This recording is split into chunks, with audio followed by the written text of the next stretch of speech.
So let's talk about electron configurations. This is a way to show the size, the shape, and the orientation of each electron in an atom. Electron configurations are written in this way. The numbers you see, the 1 and the 2, that are large, represent the shell number or the principal energy level, also known as the size of the path that the electron takes. The S's you see here represent the sublevel. Remember, sublevels can either be an S, a P, a D, or an F. They tell us what the shape of the orbital is. And then finally, you have the electrons in those sublevels. In the 1s sublevel, we have 2 electrons, and in the 2s sublevel, we have 1 electron in this example. Let's see some elements and figure out their electron configurations. Remember, we're going to use the off-ball principle here, which is the diagonal rule. So we are going to start at the lowest level of energy and build our way up to the highest, knowing that we can fit 2 electrons in every S sublevel, 6 in every P, 10 in every D, and 14 in every F. So let's start. I know that oxygen has 8 protons in it, and a neutral atom of oxygen has 8 electrons in it. So we're going to keep building our way up until we get to 8 electrons using the diagonal rule. So the first level of energy we come to is the 1s, and there's 2 electrons in it. We now have only gotten rid of 2 electrons, and we still have 6 more to go. So we go to the next level of energy, and that's 2s, and we notice we put 2 electrons in there. The next level of energy is 2p, and you can fit 6 electrons in there.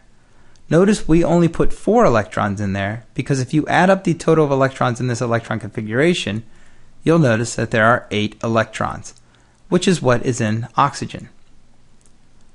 Let's go to magnesium. Magnesium has 12 electrons in it, so we're going to do the same exact thing we did with oxygen except work our way up to 12. The first level is 1s2, the second level is 2s2. Notice they're the same as oxygen. But the next level we can fit 6 in, and we will put 6 in because now we only have 10 electrons taken care of. We still have 2 more to get rid of. The next level of energy is the 3s, and that also has 2 electrons in it. If you add all those up, you'll notice that there are 12 electrons, exactly what we'd see in a neutral atom of magnesium.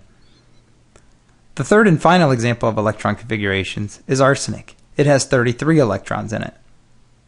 So let's start. 1s2, 2s2, 2p6, 3s2, 3p6. Notice at this point right here, we have 18 electrons taken care of. We still need to get to 33. So the next level we come to, according to our diagonal rule, is 4s2. And then the next level we come to is 3d. Notice the d's can hold 10 because it had 5 orbitals. We now have 30 electrons. We have 3 left to get rid of. Our next sublevel we come to is 4p, and it can hold 6 electrons. But since we only need 3, we only put 4p3. Notice that equals 33 electrons. So if you can remember how many the S's hold, how many the P's hold, how many the D's hold, you just work your way up using the diagonal rule until you get to your number of electrons in your atom.